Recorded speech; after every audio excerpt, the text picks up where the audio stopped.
Hey guys, आशा करता हूँ आप सब बहुत अच्छे होंगे। मेरा नाम रोहित। चलिए शुरू करते हैं आज का एक नया सेशन। और नए सेशन में हम बात करेंगे आज हम कुछ इंपॉर्टेंट टेम्पल्स, ठीक है। और पिछले क्लास में पिछले जो सेशन था उसमें हमने इंपॉर्टेंट टेम्पल बात किया था, लेकिन उसमें हम भगवान शिव के जो लॉर्ड शिवा हैं उनके हम 12 ज्योतिर्लिंग, जहाँ पे उनका मंदिर है, भगवान शिव का मंदिर है, उसको हम 12 ज्योतिर्लिंग को डिस्कस किया था। तो आज हम उससे अलग कुछ और इम्पोर्टेंट जो मंदिर हैं वो भी एग्जामिनेशन में आते हैं। जैसे मैं बात करूँ उड़ीसा, जो मेरा एक्सपीरियंस है, 10 साल का मैंने पेपर देखा है, तो एसएससी में या रेलवे में, स्टेट पीसीएस में हमेशा ज़्यादातर उड़ीसा, तमिलनाडु, आंध्र प्रदेश और कर्नाटक के भी कई बार एक दो को मंदिर जो फेमस है, बट उड़ीसा, तमिलनाडु तो बहुत ही फेमस है। कई बार रिपीटेशन, नंबर ऑफ रिपीटेशन होते हैं इसके, तो उस पर हम ज़्यादा फोकस करेंगे, ठीक है। तो चलिए हम स्टार्ट करते हैं। बट आपको पहले आप मेरे साथ रिवाइज कराइए एक बार कि कौन कौन सा मंदिर था 12 ज्योतिर्लिंग में, बताओ जल्दी। तो पहला हम बात करें तो पहला क्या था? फर्स्ट हम केदारनाथ, उसके बाद काशी विश्वनाथ, उसके बाद हम देखते हैं रमानाथ स्वामी मंदिर था तमिलनाडु में, रमानाथ स्वामी मंदिर। मल्लिकार्जुन था, बैद्यनाथ था, भीमा शंकर, उसके बाद गृनेश्वर और नागेश्वर, और एक सोमनाथ गुजरात में चले जाएं तो, उसके बाद महाकालेश्वर, ओमकारेश्वर, ठीक है। तो इतने मंदिर जो थे वो 12 ज्योतिर्लिंग हैं। उसके अलावा हम बात करते हैं कि सबसे पहले मैं आंध्र प्रदेश का लिया हूँ।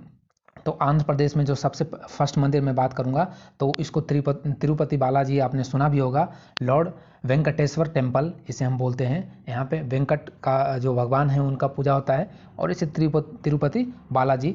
और ये डिस्ट्रिक्ट कई बार जो है वो पूछ लिया जाता है, तो डिस्ट्रिक्ट भी थोड़ा याद रखिए, क्योंकि आजकल देखा जाता है एग्जामिनेशन में कि आंध्र प्रदेश में ये मंदिर तो अब लगभग लोग याद कर लें, अब डिस्ट्रिक्ट से ज़्यादा क्वेश्चन पूछते हैं, डिस्ट्रिक्ट का नाम देते हैं। तो चित्तूर जो डिस्ट्रिक्ट है वहाँ पे है वेंकटेश्वरा टेम्पल, ठीक है, ये ध्यान रखिए। उसके बाद आ जाते हैं तेलंगाना में, दो हैं फेमस है, काफ़ी भव्य मंदिर है दो।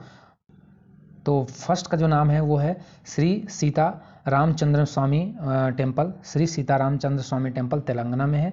और एक है माँ सरस्वती, तो इसे गाना टेम्पल, सरस्वती टेम्पल बोलते हैं, ये तेलंगाना में है। ये दो आपको ध्यान रखना है।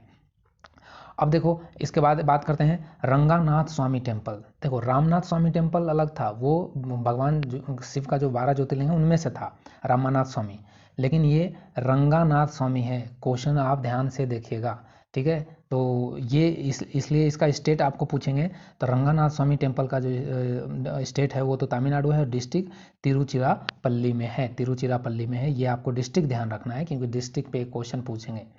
उसके बाद मीनाक्षी टेम्पल, बहुत ही इंपॉर्टेंट, वेरी वेरी इंपॉर्टेंट, कई बार क्वेश्चन आया है मीनाक्षी टेम्पल, ठीक है। मीनाक्षी टेम्पल आप ध्यान रखें, मदुरई में है, और ये भी तमिलनाडु में है। उसके बाद महाबलीपुरम, या इसी को ममल्लापुरम बोलते हैं, यहीं पे आपको पता है कि शी जिनपिंग जो चाइना का प्रेसिडेंट और इंडिया का जो प्राइम मिनिस्टर मिले थे पिछले साल, तो वो यहीं पे मिले थे, ममल्लापुरम या महाबलीपुरम। तो ये आपको ध्यान रखना है, ये कहाँ है, ये भी तमिलनाडु में है। ममल्लापुरम जो डिस्ट्रिक्ट नाम है वहीं पे है, ठीक है। इसको महाबलीपुरम भी बोलते हैं, ये भी बहुत इंपॉर्टेंट है। उसके बाद बात करते हैं अरुणाचलेश्वर। तो अरुणाचलेश्वर मंदिर भी तमिलनाडु में, ये भी आप ध्यान रखिएगा। उसके बाद तमिलनाडु का तो आपको बिल्कुल जुबान में होना चाहिए, क्योंकि इससे फ्रीक्वेंटली क्वेश्चन बहुत बार आया हुआ है, ठीक है। मैं ये कोई ऐसे स्पेशल नहीं कर सकते, इसको आप छोड़ सकते हैं, तमिलनाडु का सब ध्यान रखना होगा आपको। तो उसके बाद बात करते हैं बृहदेश्वर जो थंजावुर में है, इसका डिस्ट्रिक्ट भी आप ध्यान रखिएगा, थंजावुर में है, थंजावुर डिस्ट्रिक्ट में है, ये आप ध्यान रखिएगा। तमिलनाडु थंजावुर डिस्ट्रिक्ट में बृहदेश्वर का टेम्पल है। उसके बाद आते हैं खजुराहो आपको पता भी होगा, खजुराहो जो है वो एमपी में है, मध्य प्रदेश में है खजुराहो। उसके बाद आते हैं चतुर्भुज टेम्पल नेवारी डिस्ट्रिक्ट में है, और ये भी एमपी में है। नेवारी जो डिस्ट्रिक्ट है वो अभी नया डिस्ट्रिक्ट बना था, तो ये भी आप ध्यान रखिएगा। सबसे लेटेस्ट जो है मध्य प्रदेश का वो नेवारी डिस्ट्रिक्ट है। उसके बाद आते हैं हम नेक्स्ट महाराष्ट्र की बात कर लेते हैं। तो महाराष्ट्र में जो फर्स्ट जो मैं बात बताऊं वो है शनि सिंगनापुर टेम्पल, ये महाराष्ट्र में है। उसके बाद सिद्धिविनायक टेम्पल मुंबई में है, महाराष्ट्र में। और शिरडी साई वाले तो आप जानते ही होंगे, शिरडी में है, शिरडी साई वाले बाबा, तो ये भी महाराष्ट्र में है। अब आ जाते हैं केरल का भी इंपॉर्टेंट है, केरल के भी बहुत बार क्वेश्चन आया हुआ है। तो उसमें सबसे इंपॉर्टेंट जो है वो मैं अभी मार्क कर देता हूँ। देखो सबसे इंपॉर्टेंट ये आपको ध्यान रखना है, पद्मनाभ स्वामी मंदिर। इधर का ये जो प्रोनाउंसिएशन है वही आपको याद कर लो, वही एक जंग की तरह होता है, ठीक है, नॉर्थ इंडियन वालों को तो फिर भी आपको बार बार प्रैक्टिस करना है तो ध्यान हो जाएगा। पद्मनाभा स्वामी मंदिर, ये इसके केरल का जो कैपिटल है तिरुवनंतपुरम, वहीं पे है केरल में, तो ये आपको ध्यान रखना है।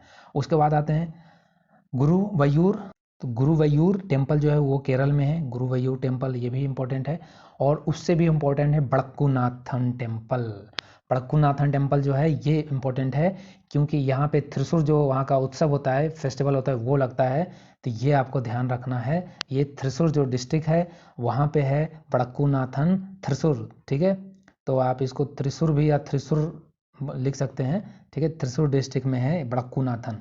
और ये भी इम्पोर्टेंट है केरल का श्री अयप्पा, अयप्पा इसको सबरीमाला भी बोलते हैं। यहाँ पे भगवान अयप्पा का पूजा होता है। तो सबरीमाला वाला अब आपको केस याद ही होगा, सबरीमाला केस कहाँ था, तो ये केरल में है। तो ये आपको केरल से ध्यान रहेगा। तो ये केरल के आपको 4 ध्यान रखने हैं इम्पोर्टेंट। अब आ जाते हैं हम कर्नाटक में। तो कर्नाटक में सबसे पहला जो हम बात करते हैं वो है मुर्देश्वर, ठीक है। मुर्देश्वर टेम्पल कर्नाटक में है और ये भगवान शिव का है, तो भगवान शिव का मंदिर है यहाँ पे, तो ये कर्नाटक में है। उसके बाद आते हैं श्री मूकाम्बिका, ये इंपॉर्टेंट है, इसको आप नोट कर सकते हैं। ये जो है ये इंपॉर्टेंट है, ये कर्नाटक में है श्री मूकाम्बिका, ये मैंने क्वेश्चन देखे हैं। उसके बाद आते हैं विरूपाक्ष, ये भी इंपॉर्टेंट है, ये भी आया हुआ है। ये दोनों इंपॉर्टेंट आप मार्क करिए, इसको तो आप नहीं ध्यान रखिएगा चलेगा, बट ये दोनों एग्जामिनेशन में कई बार आए हुए हैं। विरूपाक्ष और श्री मूकाम्बिका टेम्पल ये दोनों कर्नाटक में है। उसके बाद बात करते हैं तीसरा जो है वो है होयसलेश्वर। होयसलेश्वर जो टेम्पल है वो ये इतना इंपॉर्टेंट नहीं है, बट आप एक बार ओवरव्यू ध्यान रखिए, कर्नाटक में है, ठीक है।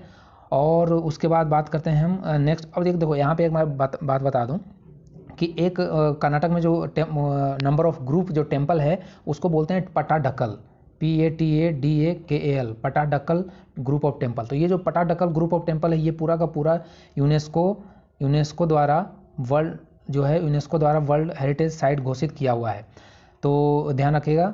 हम्पी का जो मंदिर है वो इसी में आता है, तो इसलिए हम्पी का जो मंदिर है वो कई बार भी आया हुआ है और वो यूनेस्को वर्ल्ड हेरिटेज साइट भी है, ठीक है। तो नेक्स्ट हम बात कर लेते हैं गोमतेश्वर। गोमतेश्वर भी है इंपॉर्टेंट, आप नोट मार्क कर लीजिए, गोमतेश्वर भी आया हुआ है।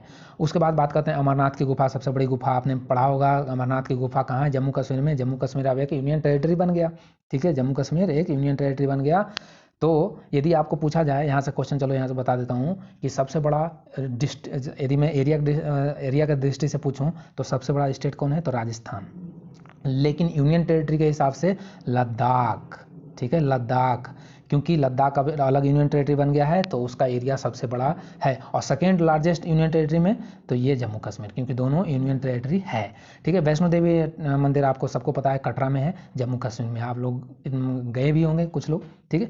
उसके बाद आते हैं रणवीरेश्वर मंदिर टेम्पल जो है ये भी जम्मू कश्मीर में है। और रघुनाथ टेम्पल, ये इंपॉर्टेंट है, ये 3 आप ध्यान रखिएगा। ये रघुनाथ टेम्पल आता है, ये कई लोग जगह है इसको मार्क कर देते हैं नॉर्थ इंडियन, जैसे रघुनाथ नाम लग रहा है जैसे कि नॉर्थ इंडियन का है तो ऐसे नॉर्थ इंडियन आप मार्क कर देंगे, बट ये जम्मू कश्मीर में, ये आपको ध्यान रखना है। अब आते हैं वेरी इंपॉर्टेंट उड़ीसा पे आते हैं। उड़ीसा का जो 7 मंदिर है ये आपको जुबान पे होना चाहिए, कभी भी रात को पूछ ले, कभी भी पूछ ले, उठा के पूछ ले, आप एकदम मतलब याद ही होना चाहिए, कोई कन्फ्यूजन नहीं। और एक चीज़ और मैंने देखा है कई बार कि एग्जामिनर जो आपका आजकल क्वेश्चन सेट करता है, अब जैसे कोणार्क सूर्य मंदिर तो सबको उड़ीसा में याद किया हुआ है, लेकिन वो अब क्या करता है, वो डिस्ट्रिक्ट का नाम पूछा है, ठीक है। तो उड़ीसा के जितने भी टेम्पल आते हैं आजकल वो डिस्ट्रिक्ट के नाम से पूछते हैं कि कौन से डिस्ट्रिक्ट में है।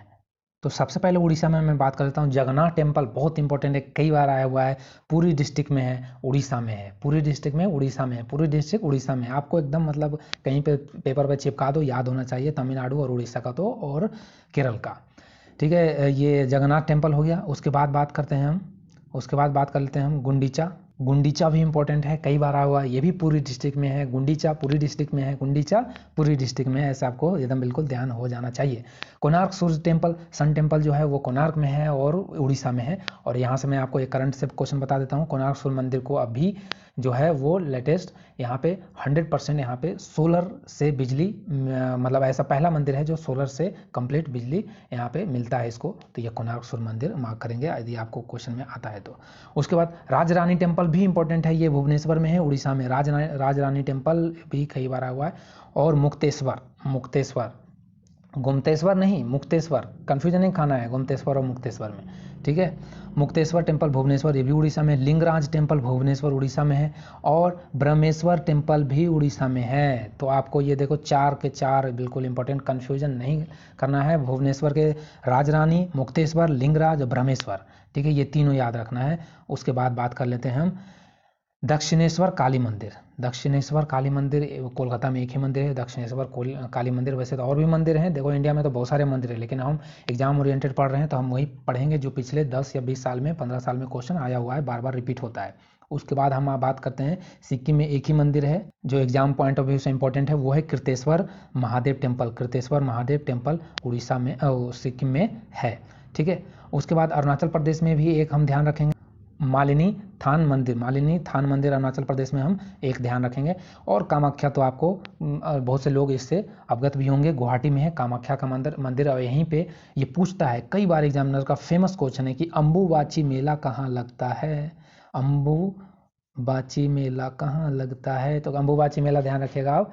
अम्बुबाची मेला कहाँ लगता है, गुवाहाटी असम में लगता है। उसके बाद यूपी का है, तो यूपी का तो आप जानते हैं, बांके बिहारी कहाँ है, वृंदावन में।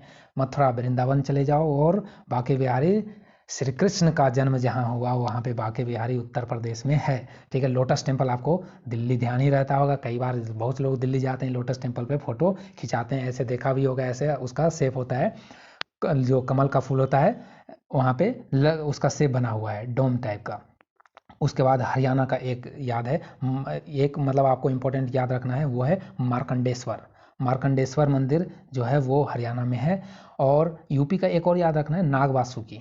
नागवासुकी। अब आ जाते हैं हिमाचल प्रदेश में। हिमाचल प्रदेश में आपको देखो, एच से हिमाचल प्रदेश, एच से हिडिंबा। तो हिडिंबा देवी का जो मंदिर है, हिडिंबा कौन थे?